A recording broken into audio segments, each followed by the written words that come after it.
दोस्तों, डेजर्ट रोज एजुकेशन के online platform पर आपका स्वागत है। देखिए, मैं राजस्थान की कला और संस्कृति का एक महत्वपूर्ण टॉपिक राजस्थान के मेले और त्यौहार पढ़ रहे हैं।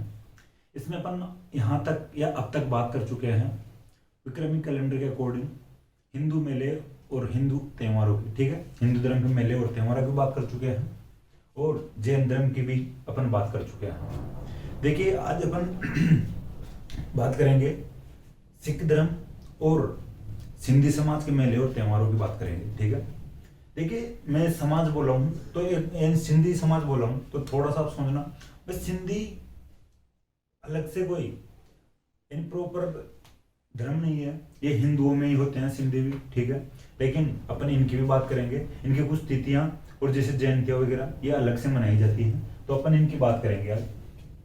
तो पहले बात करते हैं अपन सिख धर्म के त्योहार।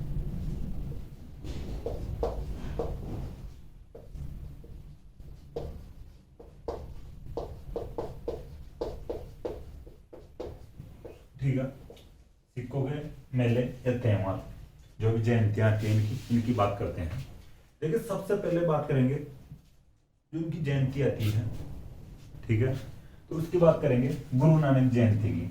देखिए, सिख धर्म में 10 गुरु हुए हैं। ठीक है, सिखों के 10 गुरु हुए हैं, तो अपन पहले गुरु की यानी जयंती की बात करेंगे और जो अंतिम गुरु की जयंती की बात करेंगे। यही इस जो धर्म में मनाई जाती है। ठीक है, तो पहले बात करते हैं गुरु नानक जयंती की। ठीक है, आप लिख लेना, सिख धर्म में 10 गुरु हुए हैं और प्रथम गुरु हुए हैं गुरु नानक जी हुए हैं प्रथम गुरु। ठीक है,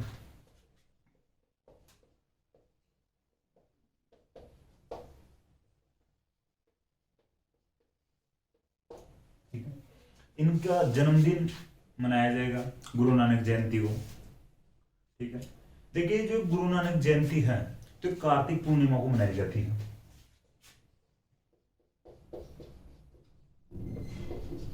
अब देखिए, कार्तिक पूर्णिमा को थोड़ा आप पीछे जाके देखें तो जैसे अपन हिंदू धर्म के मेले और त्योहार पढ़ रहे थे, तो उस समय थोड़ा जोड़ा करो भाई, पीछे वाली जो क्लासेस हैं जो आगे वाली जो क्लासेज में जो कोई फैक्ट सेम मिलता जुलता है या कोई तिथि मिलती जुलती है, तो आप थोड़ा सोचा करो या पीछे जाके देखा करो।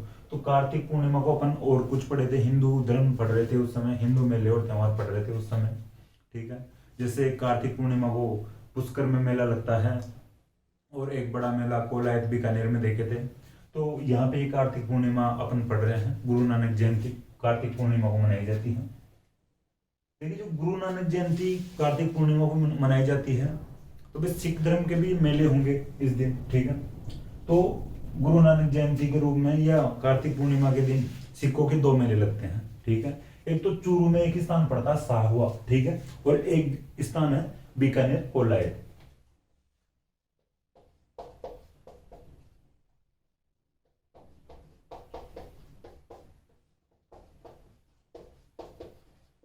ठीक है,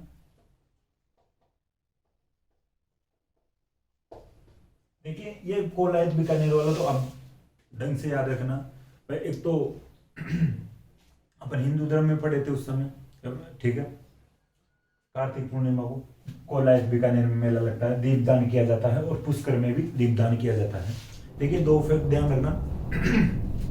एक हिंदू धर्म के अकॉर्डिंग अपन कोलायत बीकानेर में मेला पढ़ रहे थे और एक कार्तिक पूर्णिमा हुई जो अजमेर का पुष्कर मेला पढ़ रहे थे। इन दोनों जगह पर कार्तिक पूर्णिमा को दीपदान की परंपरा चलती है। ठीक है, तो अब एक और मेला आपको याद रखना होगा, गुरु यानी कार्तिक पूर्णिमा को कोलायत बीकानेर का सिख धर्म का मेला लगता है, गुरु नानक जयंती पर मेला लगता है। देखिए, गुरु नानक जी जहां जहां पर अपनी यात्राओं के दौरान रुके थे तो वहां वहां मेले लगते होंगे, लेकिन ये 2 महत्वपूर्ण स्थान है, यहाँ पे रुके थे और एक साहवा चूरू में रुके थे। ठीक है, कोलायत बीकानेर में भी अपनी यात्रा के दौरान रुके थे और साहवा जो स्थान है चूरू में, यहाँ पर भी गुरु नानक जी रुके थे। ठीक है, तो अपन गुरु नानक जयंती की बात कर लिया है। जो प्रथम गुरु है गुरु नानक, इधर में लिख देता हूँ।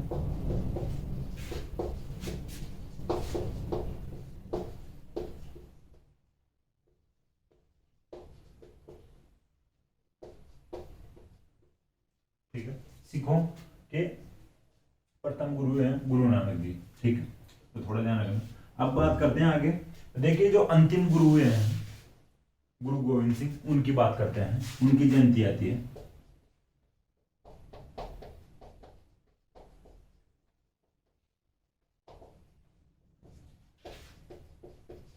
ठीक है, ये 10वें गुरु हैं, यानी अंतिम गुरु हैं। 10 गुरु हैं सिख धर्म के।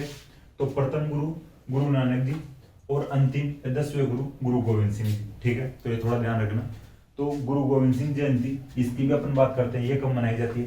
देखिए, ये पौष के महीने में मनाई जाती है। ठीक है, पौष शुक्ल सप्तमी को।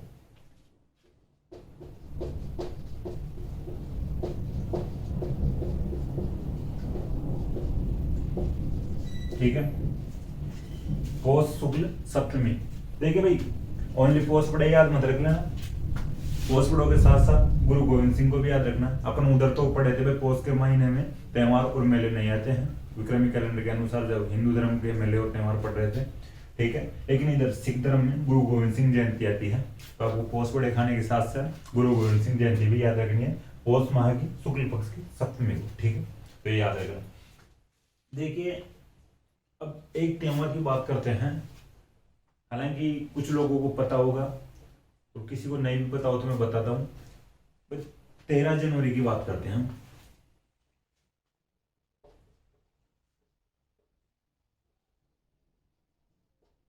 ठीक है, 13 जनवरी की बात कर रहे हैं। देखिए, इस दिन सिख धर्म में लोहड़ी का त्योहार मनाया जाता है। ठीक है, लोहड़ी पंजाब में मुख्यतः मनाया जाता है। अपन 13 जनवरी के यानी जस्ट अगले वाले दिन 14 जनवरी को मकर संक्रांति मनाते हैं इधर राजस्थान। ठीक है, हालांकि मकर संक्रांति हर कहीं पे होती है, लेकिन एक फेस्टिवल के तौर पे भाई जयपुर में पतंगबाजी होती है, ये थोड़ा ध्यान रखना। तो मकर संक्रांति के दिन अपन ये भी पढ़े थे पिछली क्लासेज में, सूर्य दक्षिणायन से उत्तरायण में प्रवेश करता है।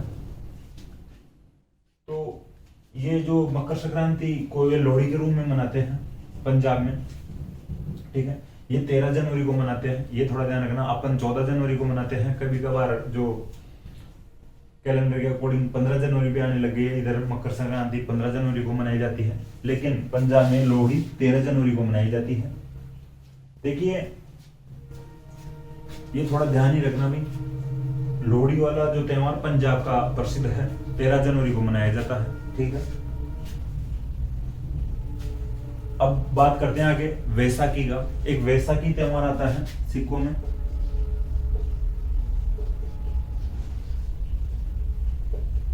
ठीक है, वैसाखी के कुछ अदर फैक्ट भी मैं बताने की कोशिश करूंगा, आप ध्यान से सुनना, समझना ढंग से। 2 अदर फैक्ट आएंगे आपके सामने, हालांकि एक फैक्ट को लगभग आप सब जानते हो।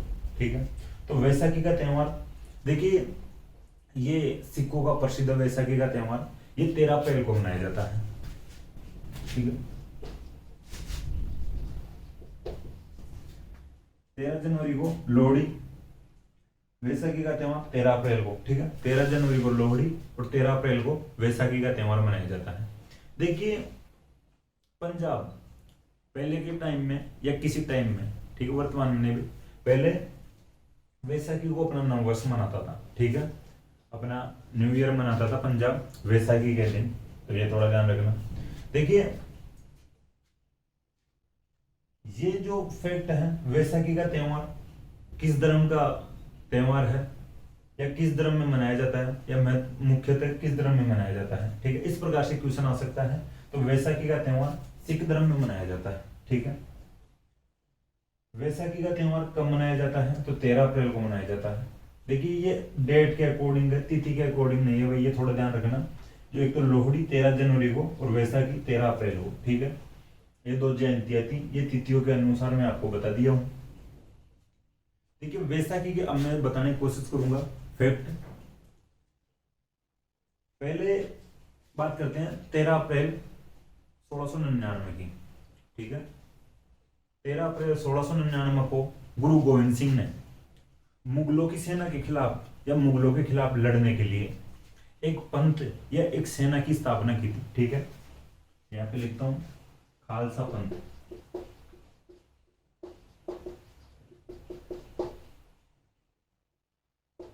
ठीक है, 13 अप्रैल 1699 को गुरु गोविंद सिंह ने मुगलों के खिलाफ लड़ने के लिए खालसा पंथ की स्थापना की थी। ठीक है, गुरु गोविंद सिंह ने, भाई देखिए ध्यान रखना, गुरु गोविंद सिंह ने 13 अप्रैल 1699 को पंजाब में एक जगह पड़ती है आनंदपुर साहिब, ठीक।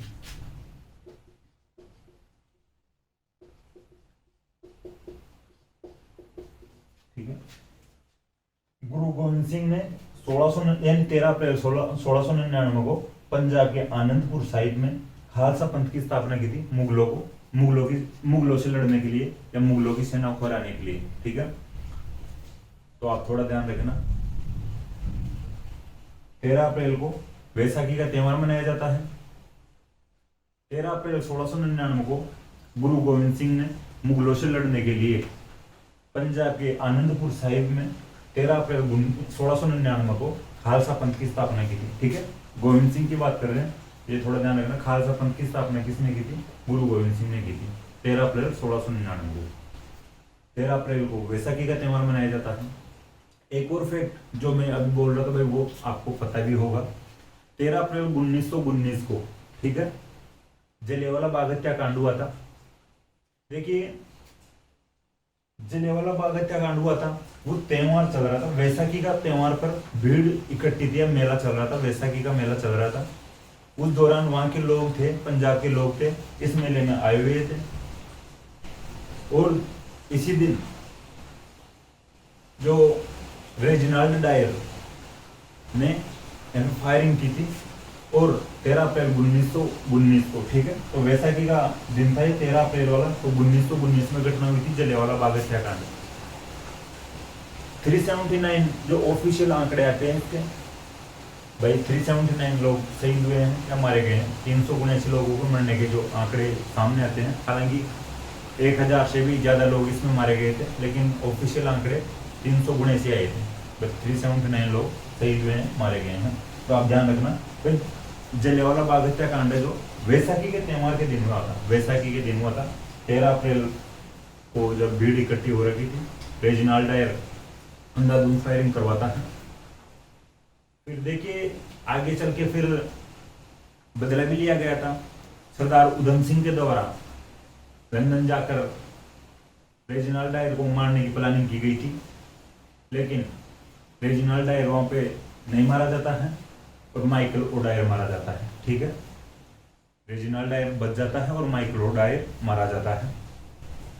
तो थोड़ा ध्यान रखना, एक इस पे फिल्म भी आई थी, आप देखना, अच्छी मूवी है वो, विक्की कौशल की मूवी है, उसका नाम है सरदार उधम सिंह, ही मूवी का नाम है, थोड़ा देख लेना कभी टाइम मिले तो आपको, ठीक है। फिर थोड़ा अदर फैक्ट मैं बता दिया हूँ, जो वैसाखी का फैक्ट आ रहा था तो मैं बता दिया। वैसाखी के दिन ये एक तो वैसाखी 13 अप्रैल को मनाया जाता है और 13 अप्रैल 1699 को खालसा पंथ की स्थापना करते हैं गुरु गोविंद सिंह पंजाब के आनंदपुर साहिब में, ठीक है। तो ध्यान रखना, मुगलों की सेना के खिलाफ लड़ने के लिए। और फिर आगे चलकर 13 अप्रैल 1919 को जलियांवाला बाग हत्याकांड हुआ था, जो वैसाखी के दिन ही हुआ था, ठीक है। तो यहाँ तक आपको सही समझ में आया होगा। अब बात करते हैं सिंधी समाज के त्योहारों की। देखिए 2 तिथियां पढ़े हैं, एक बार वापस में बता दो आपको, गुरु नानक जयंती पढ़े हैं, कार्तिक पूर्णिमा को गुरु नानक सिखों के प्रथम गुरु हुए हैं, यानी सिखों में टोटल 10 गुरु हुए हैं। मेले गुरु नानक जयंती पर लगते हैं कोलायत बीकानेर में और साहुआ चूरू में। गुरु गोविंद सिंह जयंती मनाई जाती है, पौष शुक्ल सप्तमी को मनाई जाती है। 13 जनवरी को लोहड़ी मनाई जाती है और वैसाखी 13 अप्रैल को मनाई जाती है। और भी जो मैं फैक्ट बताया हूँ वैसाखी के, आप थोड़ा ध्यान से पढ़ना, ध्यान से समझना इनको। सब जो फैक्ट बताया हूँ वो एग्जाम की दृष्टि से इंपॉर्टेंट है, वैसाखी वाले, ठीक है। खालसा पंथ वाला भी इंपॉर्टेंट है, 13 अप्रैल 1919 जलियांवाला बाग हत्याकांड भी इंपॉर्टेंट है। माइकल ओडायर और रेजिनाल्ड डायर ये भी एग्जाम में पूछे जा सकते हैं, ठीक है। सरदार उधम सिंह भी पूछा जा सकता है, तो थोड़ा ध्यान रख लेना। अब बात करते हैं सिंधी समाज के त्योहारों की।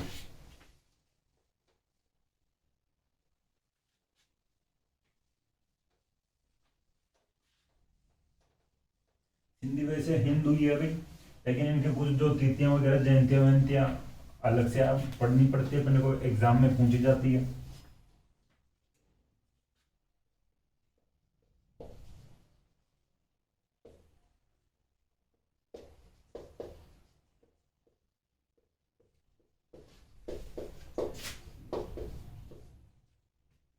ठीक है, देखिए सिंधी सिंध में निवास करते थे, ठीक है। सिंधी प्रारंभिक समय में या शुरुआती टाइम में सिंध में निवास करते थे। उस समय वहां का यानी सिंध का एक नवाब था मरकसा, ठीक है।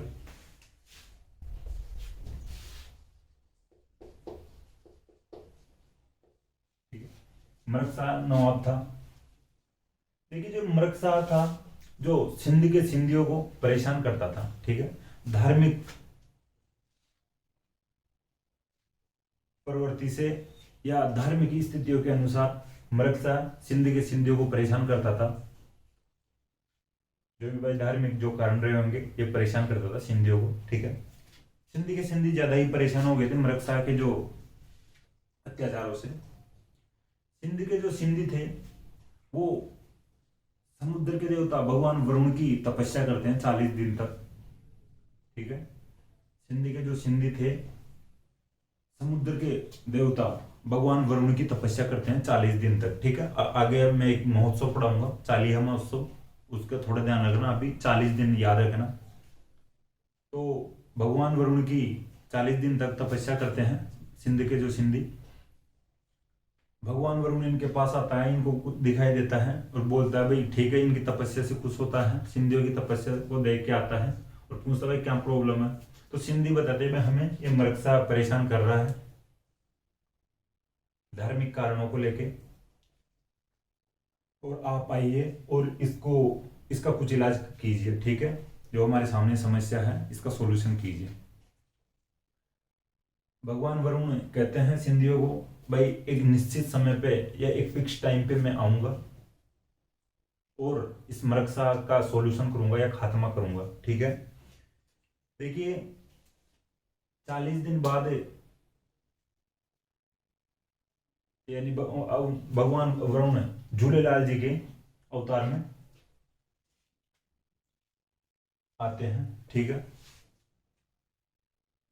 देखिए भगवान वरुण जो समुद्र के देवता कहलाते हैं, ये झूलेलाल के रूप में यहाँ पर आते हैं, ठीक है, धरती पे आते हैं। देखिए जो इनकी पहली जो जयंती मनाई जाती है या कोई फेस्टिवल जो अपन बात करें एग्जाम की दृष्टि से, तो चेटी चंड मनाया जाता है, ठीक है।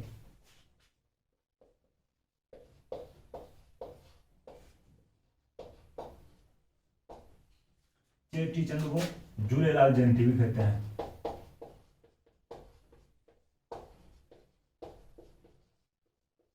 ठीक है।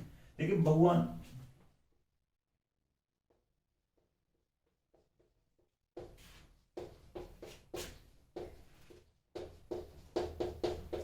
ठीक है, भगवान वरुण समुद्र के देवता भगवान वरुण झूलेलाल के अवतार में यहाँ पे जन्म लेते हैं। तो झूलेलाल की जयंती चेटी चंड के रूप में मनाई जाती है या चेटी चंड को झूलेलाल जयंती मनाई जाती है, ये थोड़ा ध्यान रखना, ठीक है। चेटी चंड का मैं बताऊं आपको, चेटी का मतलब होता है चैत्र, ठीक है, और चंड का मतलब होता है चंद्रमा, ठीक है। चैत्र माह का जो प्रथम चंद्रमा, ठीक है, ये जो मनाई जाती है चैत्र शुक्ल यानी चैत्र शुक्ल एकम को मनाई जाती है, ठीक है।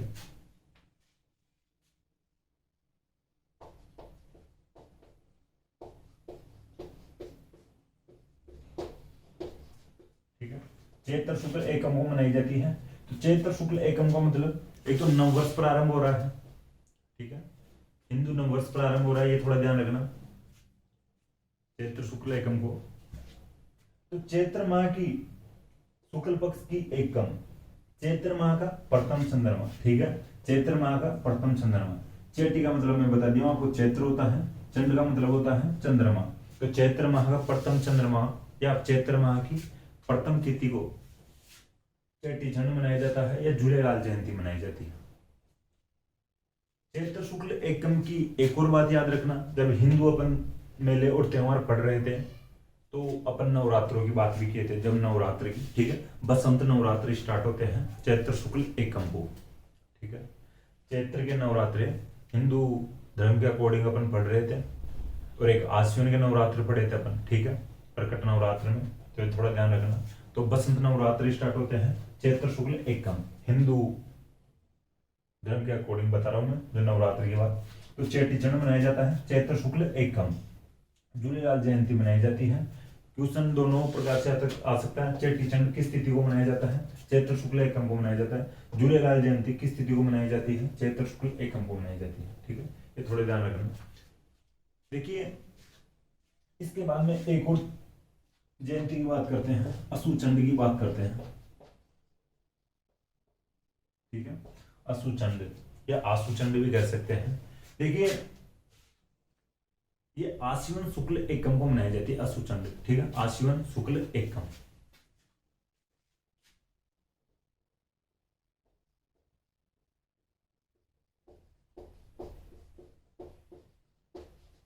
ठीक है, आश्विन शुक्ल एकम। देखिए, अपन आश्विन शुक्ल एकम हिंदू धर्म में, फिर वापस से एक बात याद दिलाऊं, इधर अपन बात कर रहे थे शारदीय नवरात्र। ठीक है, सॉरी, बसंत नवरात्र की बात कर रहे थे चैत्र शुक्ल एकम को। आश्विन शुक्ल एकम को शारदीय नवरात्र प्रारंभ होते हैं। ठीक है, आश्विन शुक्ल एकम को शारदीय नवरात्रि प्रारंभ होते हैं और चैत्र शुक्ल एकम को बसंत नवरात्र प्रारंभ होते हैं। असुचंड मनाया जाता है सिंधी समाज का, आश्विन शुक्ल एकम को असुचंड मनाया जाता है। देखिए, जो असुचंड मनाया जाता है, जो झूलेलाल जी का निर्वाण दिवस है, इस दिन झूलेलाल जी की मृत्यु हुई थी या निधन हुआ है।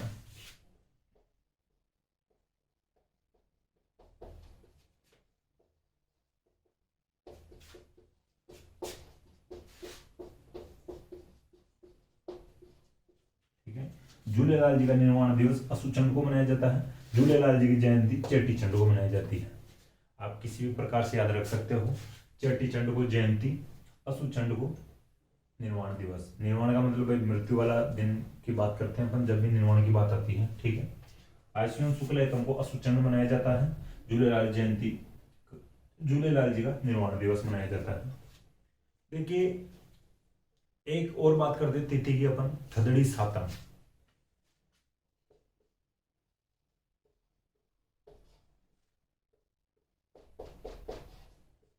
देखिए, थदड़ी का मतलब होता है ठंडा। ठीक है, जिस प्रकार से अपन हिंदू धर्म में बाशोड़ा पढ़े थे, उसी प्रकार से सिंधी समाज का बाशोड़ा होता है थदड़ी सातम। ठीक है, इस दिन ठंडे पकवान बनते हैं सिंधी समाज में भी इस सातम को। ठीक है, भाद्रपद कृष्ण सप्तमी को मनाई जाती है ये। ठीक है, भाद्रपद कृष्ण सप्तमी को मनाई जाती है।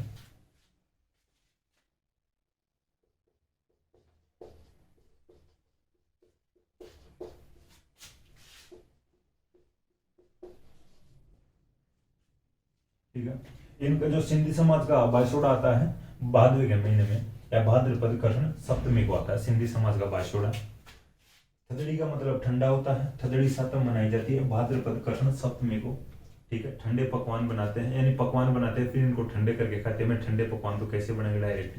ठीक है, पकवान बनेंगे जो भी गर्म बनेंगे, लेकिन उनको ठंडा करके खाया जाता है, या जैसे नाइट में बनते हैं और मॉर्निंग में खाए। ठीक है, इस प्रकार से आप ध्यान रख लेना। थदड़ी सातम सिंधी समाज का एक प्रकार से बाशोड़ा। हालांकि ये क्वेश्चन इस प्रकार से नहीं आएगा भाई सिंधी समाज का बाशोड़ा कब मनाया जाता है, ओनली ऐसे आएगा थदड़ी सातम किस धर्म का या किस समाज का त्योहार है, और थदड़ी सातम किस तिथि को मनाया जाता है। तो थदड़ी सातम सिंधी समाज का त्योहार है।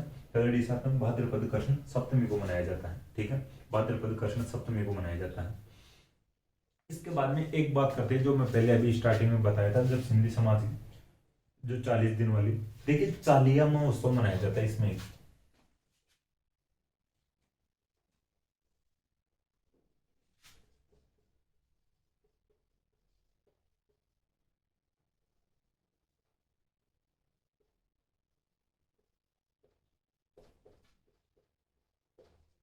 ठीक है, यानी चालिया महोत्सव मनाया जाता है। देखिए, 40 दिन तक मनाया जाता है। ठीक है, 40 दिन तक मनाया जाता है, 16 जुलाई से 24 अगस्त तक। ठीक है,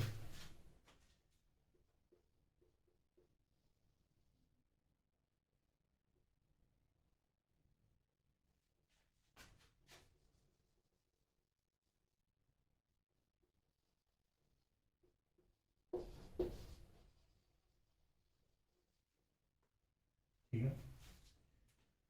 16 जुलाई से 24 अगस्त तक मनाया जाता है, 40 दिन तक मनाया जाता है चालिया महोत्सव।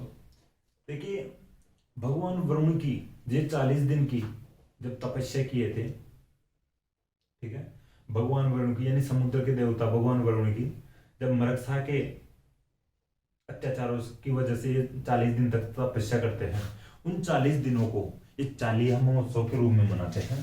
16 जुलाई से 24 अगस्त तक मनाया जाता है चालिया महोत्सव सिंधी समाज में, ठीक है, 16 जुलाई से 24 अगस्त तक। तो यही तिथियां और यही त्योहार है सिंधी समाज के, ज्यादा तिथियां और ज्यादा त्योहार नहीं है, सिंधी समाज के भी ज्यादा नहीं है, ठीक है, और सिख धर्म के भी ज्यादा नहीं है। हिंदू धर्म के थोड़े ज्यादा थे, अपन 12 के 12 माह पढ़े थे हिंदू धर्म के, और मुस्लिम धर्म के भी अपन इस्लाम के जो महीने आएंगे उनको पढ़ेंगे, कंप्लीट जो महीने होते हैं उनको भी अपन पढ़ेंगे, नेक्स्ट क्लास में बात करेंगे उनकी। तो आज अपन बात किए हैं सिख धर्म की और सिंधी समाज की, ठीक है। तो देखिए ये यहाँ तक था, वापस एक बार रिवीजन करो। चेटी चंड झूलेलाल जयंती के रूप में मनाया जाता है। वरुण का अवतार होता है झूलेलाल जी, वरुण का अवतार है झूलेलाल जी। चैत्र शुक्ल एकम को मनाया जाता है चेटी चंड। असुचंड की बात किए थे, आश्विन शुक्ल एकम को मनाया जाता है असुचंड। झूलेलाल जी का निर्वाण दिवस के रूप में मनाया जाता है। थदड़ी सातम भाद्रपद कृष्ण सप्तमी को मनाया जाता है। चालिया महोत्सव 16 जुलाई से 24 अगस्त तक मनाया जाता है, ठीक है, 16 जुलाई से 24 अगस्त तक मनाया जाता है। सिख धर्म के रिवीजन की बात करें अपन, सिख धर्म में 10 गुरुए हैं। तो प्रथम गुरुए हैं गुरु नानक जी, उनकी जयंती मनाई जाती है कार्तिक पूर्णिमा को। कार्तिक पूर्णिमा को 2 मेले लगते हैं सिख धर्म के, साहवा चूरू और कोलायत बीकानेर में। फिर जो अंतिम और 10वें गुरु हुए थे गुरु गोविंद सिंह हुए थे। गुरु गोविंद सिंह जयंती पौष शुक्ल सप्तमी को मनाई जाती है, ठीक है। गुरु गोविंद सिंह की अपन आगे बात भी किए थे, वो बात में करता हूँ, पहले 2 त्योहारों की और बात कर लेते हैं। 13 जनवरी को लोहड़ी मनाई जाती है और 13 अप्रैल को वैसाखी का त्योहार मनाया जाता है, ठीक है, 13 अप्रैल को वैसाखी का त्योहार मनाया जाता है। 13 अप्रैल 1699 को गुरु गोविंद सिंह ने पंजाब के साहिबपुर नामक स्थान पर खालसा पंथ की स्थापना की थी मुगलों की सेना से लड़ने के लिए, और आगे चलकर 13 अप्रैल 1919 को जलियांवाला बाग हत्याकांड हुआ था वैसाखी के दिन ही, या 13 अप्रैल के दिन, ठीक है। तो आप अपन यहाँ तक बात किए थे। आनंदपुर साहिब की बात मैं बता दिया हूँ आपको, एक बार वापस बता दूं। गुरु गोविंद सिंह ने 13 अप्रैल 1699 को पंजाब के आनंदपुर साहिब में या आनंदपुर साहिब नामक स्थान पर खालसा पंथ की स्थापना की थी। इंपॉर्टेंट फैक्ट है, थोड़ा ध्यान रख लेना खालसा पंथ का। खालसा पंथ की स्थापना किसने की थी, ठीक है। तो अपन यहाँ तक बात किए हैं, अब नेक्स्ट क्लास में मिलते हैं दोस्तों। मुझे आशा है कि क्लास आपको पसंद आएगी। क्लास अगर आपको पसंद आए तो क्लास को लाइक करें, कमेंट करें, अपने दोस्तों के साथ शेयर करें। थैंक यू दोस्तों।